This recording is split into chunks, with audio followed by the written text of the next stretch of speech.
네, 안녕하십니까. 깡스 인사이드 강재훈입니다. 자, 시장 먼저 한번 살펴보도록 하죠.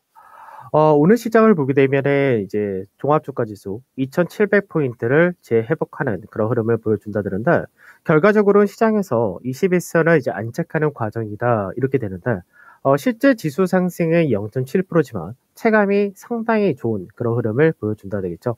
오늘도 외국인들의 매도가 나오긴 하지만 실제 외국인의 매도가 세트리온 그룹, 세트리온과 세트리온 헬스케어, 그리고 삼성 SDS 이쪽을 제외하게 되면은 그 외적인 쪽에서는 매도가 뭐 IT에서 삼성전자 일부 정도, 그리고 해운에서 HMN 정도를 제외하고는 대부분이 매수를 보여준다 이렇게 되기 때문에, 결국은 기관에서가 현재 외국인이 오늘 선물 매수하고 베이시스가 개선된다는 부분까지 들어오기 때문에, 결국은 외국인과 기관의 쌍끌이 매수가 나타나는 그런 형태다라고 보시면 될 것 같고요. 환율이 이제 1220원대 올라왔다 하더라도 별로 그렇게 크게 신경 쓰실 필요가 없는 게, 환율 자체가 1244원에서 그리고 1205원대까지 떨어졌다가 수직 급락을 했죠. 그러고 나서 반등 살짝 나오고 그 다음에 이탈하는 과정으로 들어와야 되기 때문에, 현재는 환율 자체가 고점 대비 하락폭의 되돌림 과정이다 정도로 생각하셔도 문제가 없다 보시면 될 것 같습니다. 그리고 미선물도 오늘 소폭 약세를 띠고 있지만, 실제로 지난주 금요일도 국내 증시는 선방했었고 이제 어제 같은 경우도 선방했었기 때문에, 오늘은 미선물이 크게 하락폭이 나타나지 않는다면 크게 영향받을 게 없다가 되겠죠. 그러다 보니까 시장에서 외국인과 기관의 동반 매수란 부분은 결과적으로 볼 때 낙폭과대에서 반도체보다는 그 외적인 IT들 그리고 자동차의 반등이 강하다 되는 케이스고요. 그 금융에서는 이제 은행과 보험, 특히 보험 쪽에서의 강세가 두드러진다 되겠죠. 그리고 최근 들어서 선도주였던 조선이라든지 건설, 방산 이쪽 역시도 상승을 강하게 나타나고, 철강과 통신까지 해서 거의 대부분의 강세가 나타난다가 됩니다. 그래서 결과적으로는 세트리온과 이제 리오프닝 관련된 일부 정도 약세 하락이 나타났다겠죠. 다만 이제 거래 대금이란 부분에서는 작지만 어제도 국내 증시는 거래 대금이 작았었고 오늘도 작은 모습인데, 지금 현재는 거래소보다는 여전히 코스닥에서의 거래 대금이 더 많다 됩니다. 그래서 일부 테마주와 오늘 매점 같은 경우가 2연속 하한가를 갔다가 이제 무상 증자 발표되면서 그쪽의 거래 대금이 상당히 많은 그런 흐름을 보여준다 정도 되고요. 선물로 볼 때는 이제 어저께 하단자 때 살짝 깨는 흐름을 보여줬다가 이 부분을 아침에 바로 회복하고 현재는 중간 가격대에서 등락을 보여준다 이렇게 보시면 되겠죠. 자, 하나씩 체크해 보도록 하죠. 그러니까 시장에서 우리가 수급을 볼 때 지금 아침에 보게 되면은 겉으로 볼 때는 현재 외국인들이 거래소와 코스닥에서 매도를 하는 그런 모습이지만, 선물에서의 매수를 굉장히 대규모로 하고 있고, 이 부분이 어저께 나갔었던 금융투자에서의 프로그램 매수로 연결된다 되겠죠. 특히 이제 외국인들이 거래소에서 1350을 팔고 있지만, 실제로 보게 되면 외국인의 전체 매도란 부분을 현재 1350억을 거래소에서 팔지만, 서비스에서의 삼성 SDS 블록딜 물량과 제약에서의 세트를 중심으로 해서 996억, 이쪽에서 현재는 2천억이 넘는다는 얘기죠.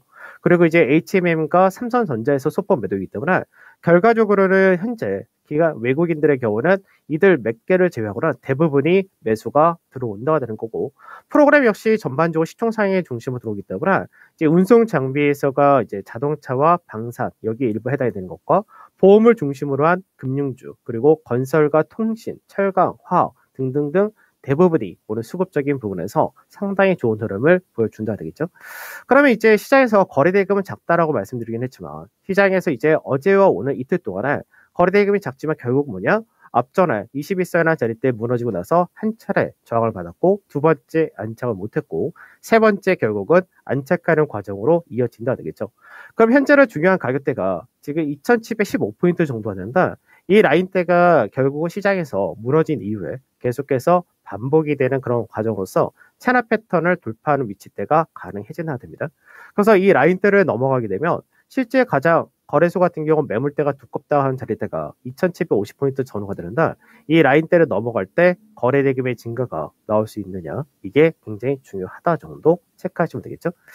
자, 그러면 이제 시장에 대해서는 설명해 드렸고, 우선 그 다음에가 우리 기준이 있는 매매, 운영력으로서 이제 매매 기준을 어떻게 잡느냐 눌림 쪽으로 잡아드렸는데, 지금 보게 되면은 현대건설 같은 경우 이제 오늘 다시금 소폭 수익으로 전환이 된 그런 모습이고요. 그 OCI를 비롯해서 오늘 뭐 CS 윈드 같은 신재생 관련된 쪽도 다시금 강세를 보여주는데 OCI는 계속해서 이제 상단 자리 11만 1,000원에서 거의 11만 원에서 11만 3천 원 이 라인대에서 계속해서 매물을 소화하는 과정을 보여주고 있는데 여전히 좋은 흐름 그려간다고 보시면 되겠죠. 그 LG 디스플레이 같은 경우는 이제 어저께 오늘 뭐 장중에는 2만 350원까지 가긴 했지만 어저께 말씀드린 대로 목표가를 상향시켜 놓은 그런 상태다 되고요. 오늘 이제 삼성전기 같은 경우는 목표가를 도달한 그런 모습입니다. 그래서 이제 장중에 16만 6천 원대까지 가긴 했는데 앞전에 처음에 들어갈 때가 15만 3천 원에 들어가서 목표가를 16만 5천 원에 설정했었고 손절가 15만 원으로 굉장히 짧게 설정했었는데 이 부분에서 그대로 목표가대로 진행을 했다고 생각하시면 되겠죠. 그다음에 넷마블 같은 경우도 현재는 자리를 잘 잡아가는 과정입니다. 그래서 넷마블도 꾸준하게 현재를 유지해도 무난한 케이스고요. 이제 어저께까지 살짝 소폭 하락이었었던 손실이었던 LG우플스가 오늘은 한 2%대 강세 보이면서 지금 현재 소폭 수익으로 전환이 된 케이스고요. 현대중공업이 오늘 좀 세죠. 그래서 현대중공업 같은 경우는 이제 매수 단가 자체를 좀 기다려서 원했던 가격에서 매수를 했던 케이스였는데 지금 현재는 이제 12만 원 정도까지는 어렵지 않기 때문에 계속해서 끌고 가는 게 좋을 것 같고 어저께 이제 매수 체결이 됐던 종목이 현대두산 인프라코어 그리고 현대제철이었는데 현대두산 인프라코어 같은 경우 소폭 매수가 대비해서 손실을 보고 있다 된 거고요. 그리고 현대제철 같은 경우는 시장에서 오늘은 4만 원대를 넘어가면서 이제 박스 거래 중간 마디대를 올라타서 윗자리를 가느냐 이런 구조가 되는데 이 부분에서도 여전히 흐름은 좋다 이렇게 보시면 될 것 같습니다. 자 그러면 이제 간단하게 삼성전기를 오늘 청산하긴 했는데 삼성전기가 그런 나쁜 거냐 이 관점을 한번 설명을 해드리도록 하죠. 삼성전기를 들어갈 때는 이제 바텀 피싱이라는 관점에서 들어갔었죠. 그러니까 시장에서 지수 자체가 낙폭이 커진 상태에서 반등이 나올 때 어떤 기준이냐면 앞전에도 설명드렸지만 2020년 이후로 시장에서 저점 대비 상승폭의 38.2%라는 조정을 받는 자리대가 15만 1,500원 전후가 되는 거였고 그러면 이 라인대가 바텀 피싱으로 가능한 그런 구간이 되는데 실제로 일봉상에서 보게 되면은 일봉상에서 그 라인대가 이거였었죠.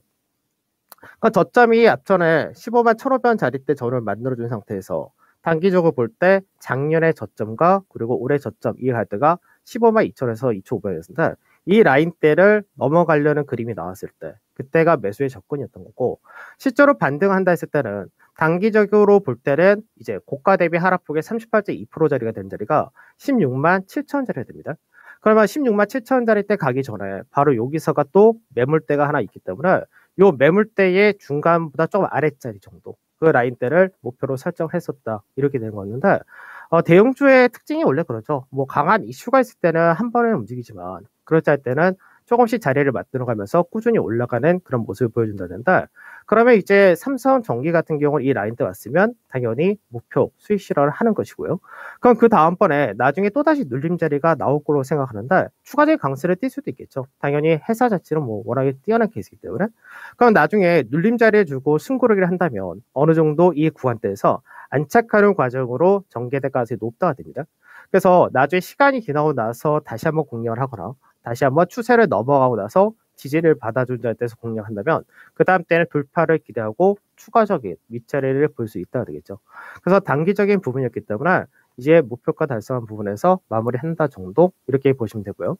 그 다음에 이제 오늘 갖고 있는 것들 중에서 이제 거래량과 이제 흐름이 좀 강하다라는 쪽이 현대중공업인데 현대중공업은 사실은 조금 길게도 볼 수 있습니다. 다만 시장에서 처음에 들어왔던 구간대가 이 가격대 10만 6,500원에서 8,500원을 목표가를 설정했던 거였고 매수가로 그러고 나서 지금 현재는 윗자리로 가는데 지금 이 가격대에서는 매물이 당분간 좀 있다가 되겠죠. 그럼 매물을 소화하는 과정은 당연히 필요하다가 됩니다. 그래서 오늘 거래량의 증가가 나온다는 부분이 사실 소화를 한다는 얘기인데 그럼 이제 이 라인대를 돌파하는 과정이 이제 조만간 가능하다게 되겠죠. 그래서 이 라인대를 돌파한다면 추가적으로 윗자리 열리게 되는데 우리가 목표를 잡은 데 가이드는 아직까지 좀 더 기다린다 정도. 그래서 사실 시장에서 이제 대형주 매매를 한다 했을 때는 약간의 시간 투자를 꼭 하셔야 되는데 그거를 어느 자리에서 잡느냐 그리고 어느 자리대를 우리가 기준으로 손절가까지 다 설정해서 매수가 이상 수익권이면은 기다리는 데는 그렇게 어렵지 않다 되겠죠. 그 다음에 이제 약간 고민을 한다고 생각해야 될 부분이 하나가 있는 부분이 어떠냐 LG 우플스인데 LG 우플스는 이제 매수가 대비해서 조금 내려왔죠. 다만 이제 시장에서 지금 현재는 추세 라인대를 앞전에 돌파한 자리대를 이제 나온다 정도 됩니다. 그래서 시간이 조금 더 걸릴 수 있는데 이 부분은 시장 자체가 강세를 띈다 되면은 상대적으로 방어주가 좀 약화될 수 있는 그런 부분도 있기 때문에 그거는 이제 내일이나 모레까지 시장을 보면서 좀 유동적으로 종목 교체를 좀 해야 되지 않을까 한 번 정도 생각하면 된다 정도 이렇게 보시면 될 것 같고 오후장까지 봤을 때는 시장 자체가 지금 전체적으로 보면은 이제 시장에서 선물이 최근에 고가를 만들고 저가 만들고 중간 마디 자리가 361포인트 전후되는데 이 라인대를 이제 넘어간다 되면은 내일이나 모레 윗자리가 열릴 수 있는데 이렇게 되면 중시 자체는 추가적인 강세가 가능하다 이렇게 보시면서 가시면 될 것 같습니다.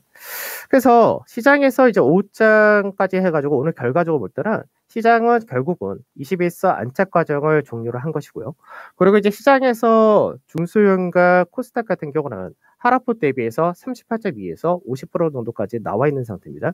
반면 거래소 대형 같은 경우는 그 부분이 못 나왔는데 수급적인 부분에서 영향이 가장 컸다가 되겠죠. 그래서 이 부분이 키 맞추기로 앞으로 전개되느냐 그리고 전개될 가능성이 높다 이렇게 보시면서 가시면 될 것 같습니다. 저는 오늘 여기서 마무리하도록 하겠습니다. 감사합니다.